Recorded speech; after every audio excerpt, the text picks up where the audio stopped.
and put it. Just part of it. You know, there's entertainers and there's competitors, and I totally understand that.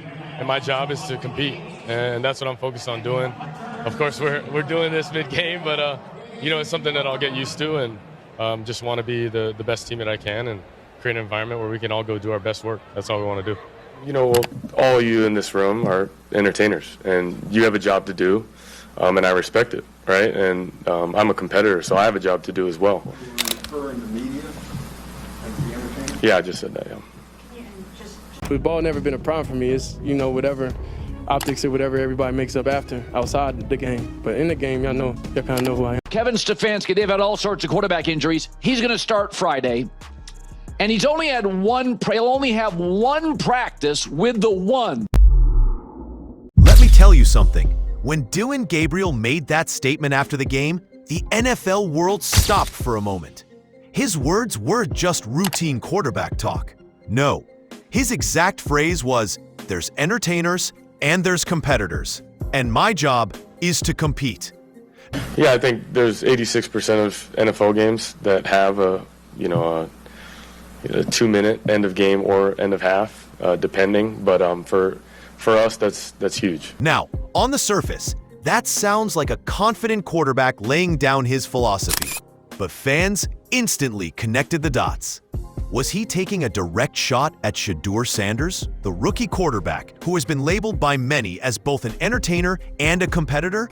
I'm all about our team, you know what I mean, and each other. I would never make that, and I've said it before, that's why it's interesting. But for me, I've explained it. Entertainers are you all, competitor, that's what I am, and all my teammates, and we both have jobs to do. So that's it. This wasn't just a casual soundbite. This was fuel for debate. And once it hit the internet, it blew up fast. Now here's where it gets really interesting. The host John the Liquidator jumped on it immediately, interpreting it as a clear jab at Shedeur Sanders. And honestly, who could blame him? Shedeur is the flashiest rookie we've seen in years. The chains, the shades, the confidence, he fits the entertainer label perfectly. So when Gabriel dropped that line, fans thought, oh, he's calling out Shedeur without even naming him. But hold up. You know, all of you in this room are entertainers, and you have a job to do, and I respect it, right? And I'm a competitor, so I have a job to do as well. Before we crown it as beef, I've got to tell you something important. Look, I've been researching about NFL for the last 7 to 8 years deeply, and what I think is, this comment wasn't as simple as the headlines made it seem. Let's break it down. Gabriel's full statement didn't stop at entertainers and competitors. He went on to explain that his job is to compete, not to entertain. And that sounds fine, until you realize the context was stripped in those viral clips. See, in today's media-driven NFL world, you can say one thing, and it's instantly clipped, cropped, and posted with a narrative. And once Shedeur Sanders' name got attached to it, that narrative was too juicy to ignore. The internet doesn't wait for full press conferences. They take 5 words and run with them. That's exactly what happened here. And it almost sparked a quarterback rivalry before it even existed. But then we got the twist. In his press conference, Gabriel set the record straight. He clarified that when he said entertainers, he wasn't talking about players like Shedeur Sanders at all. Instead, he was referring to the media. Yes, the reporters, the content creators, the ones who package football into headlines and entertainment. His point was simple. The media entertains, but players compete. And in his eyes, that's the separation. He even doubled down, saying he would never disrespect another player or team like that. That completely changes the meaning, doesn't it?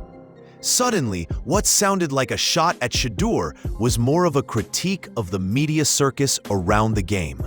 Now pause here real quick. If you're enjoying this breakdown and want more of these deep dives into NFL drama, make sure to subscribe to my channel. I'm dropping videos daily giving you context, history, and truth behind the stories you see trending. So hit that subscribe button because trust me, you don't want to miss what's coming next. Back to Gabriel. While clarifying his comments, he also talked about his own challenges. He mentioned managing a hamstring injury, his performance in the game, and the mindset he's keeping with his teammates. This is important because it shows where his focus really is. This wasn't a quarterback looking to start drama. This was a quarterback trying to keep the spotlight on the field, not on off-field narratives. Yet the media storm made it impossible for him to escape the controversy. That's the crazy thing about modern football. Sometimes you don't even have to say someone's name to spark a feud. The internet will do it for you. And that brings us to Shedeur Sanders himself. Whether Gabriel meant him or not, Shedeur lives in that entertainer-competitor space every single day. His style, his swagger, his brand, it all screams entertainer. But when he steps on the field, you can't deny he's also a fierce competitor. That duality is what makes him so polarizing. Some fans love it, some fans hate it, but nobody ignores it. So naturally, when Gabriel's comments surfaced, people matched it to Shedeur instantly. Because if we're being honest, Shedeur is the definition of that line Gabriel used. Even if Gabriel never meant him, the shoe fit perfectly, and that's why this story caught fire. Now let's zoom out. This whole saga says more about the NFL media ecosystem than it does about Dillon Gabriel or Shedeur Sanders. Think about it.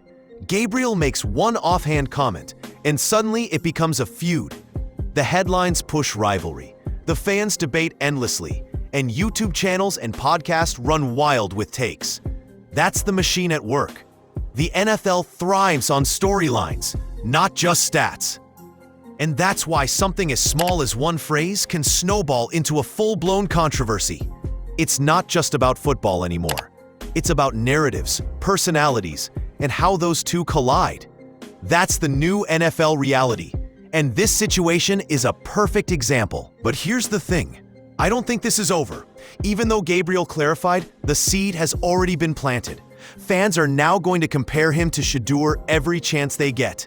Every stat line, every post-game comment, every matchup, they'll look for hidden tension. That's just how narratives work. And honestly, for Shedeur, this might even add fuel to his fire. He's already playing with the weight of expectations, the spotlight of being Dillon Sanders' son, and the responsibility of being the Browns' future. Now he's also carrying this unspoken rivalry with Gabriel, whether fair or not. That's drama you just can't script. But the NFL always delivers. So here's my final take. Dillon Gabriel probably never intended to call out Shedeur Sanders. But the moment those words left his mouth, the narrative was out of his control. That's what makes this league so fascinating. Words carry as much weight as touchdowns. One phrase can become a headline. One headline can become a rivalry. And rivalries, they're the lifeblood of the NFL. Whether this was a shot or not, it created a storyline fans will follow all season long. And trust me, this won't be the last time Shedeur Sanders' name is in the middle of controversy.